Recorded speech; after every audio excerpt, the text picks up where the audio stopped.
fluency లేదు కాబట్టి I will not be able to speak in Telugu. I can't speak that fluently in Telugu. కొంచెం మన తెలుగు వాళ్ళు ఇంగ్లీష్లో మాట్లాడండి, కాస్త ఇంగ్లీష్ కాస్త Telugu. Fine, I'll do that. Because I don't want the message to be lost in my attempt to speak in Telugu. I'll speak in English. I just want to make a few brief points which are much more philosophical because I'm a student of the Constitution. And I think if we can phrase our demands in constitutional language, much greater legitimacy, normative legitimacy. The Act itself was promulgated under Article 3. Article 3 gives the power to the Parliament to redraw boundaries and form new states. But if you look at it from a functional and philosophical perspective, it is a power to satiate, to satisfy political aspirations for self-governance, but also heal the divisions that emerge from it. So it enables the political process to become a constitutional context, and in that constitutional context it divides, but it also seeks to unify the country.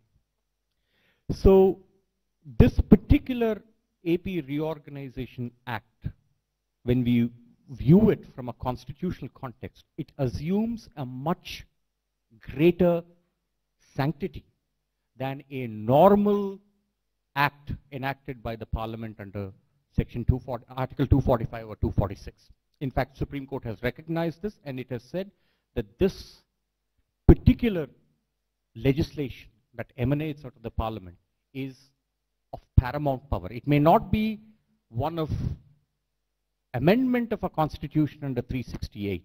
Nevertheless, it is of vital importance.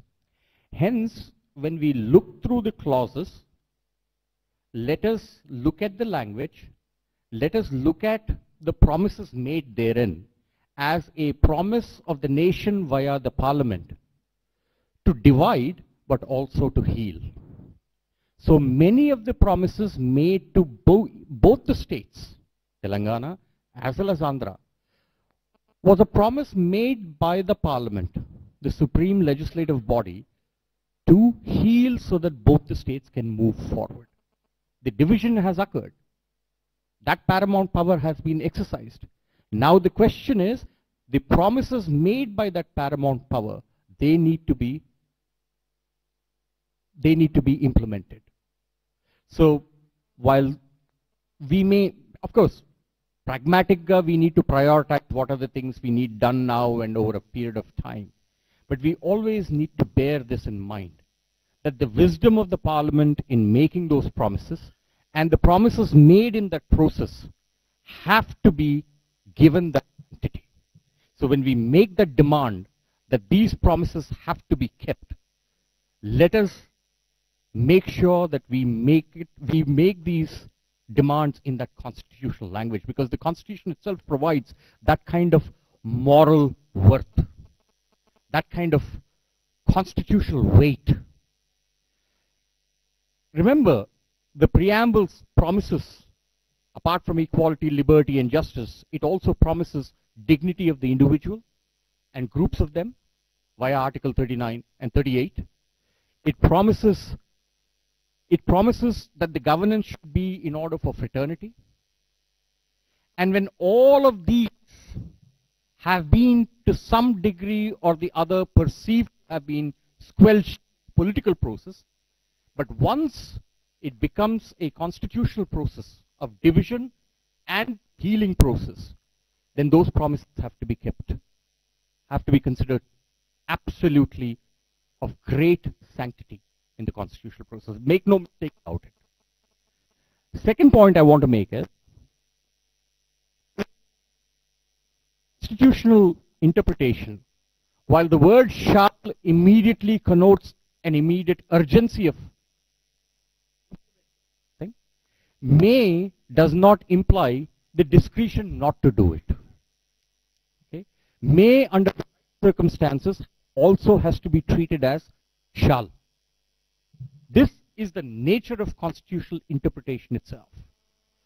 Lot of places where the word may has been used in this article doesn't mean that the central government, the powers that be, have absolute discretion to negate the responsibility to act on them.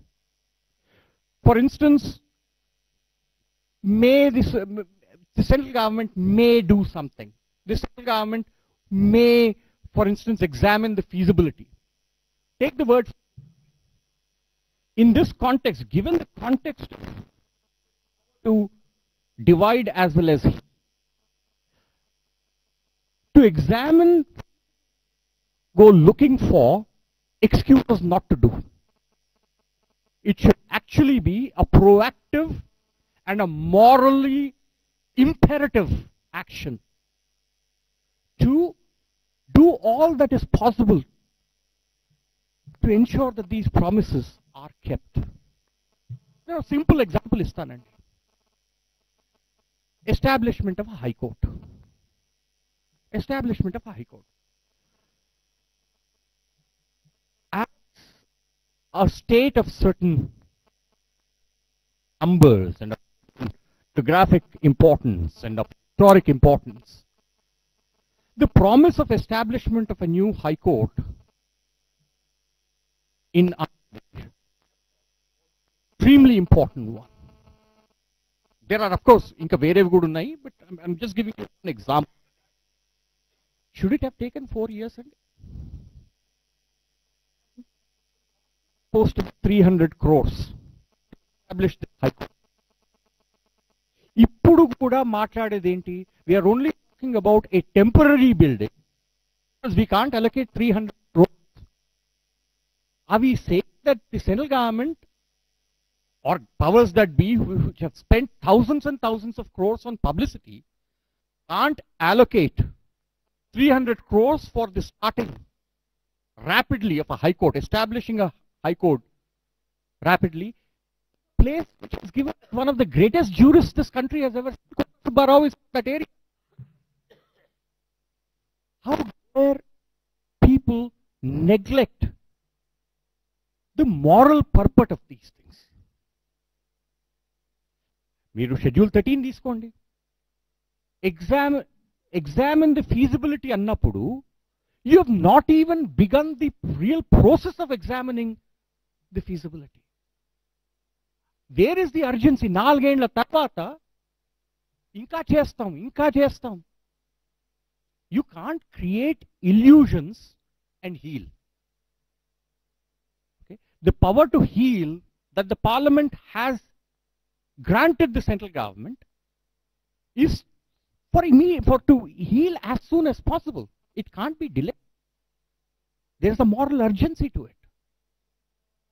Some, of course, will obviously take time, but at least has the process begun. Some of the problems may be on account of people here demanding things which are from the Mars, Moon, and all of that. Maybe so. But that is the nature of the political process. But responsible constitutional governance implies a moral obligation on the union government to bring people to the table and say, look, the welfare of people of Andhra and Telangana is not just upon the state governments, it is also upon the central government. I do not see that, unfortunately, and we need to inform them that you are not acting with the kind of constitutional and moral that is one. Rendavadi,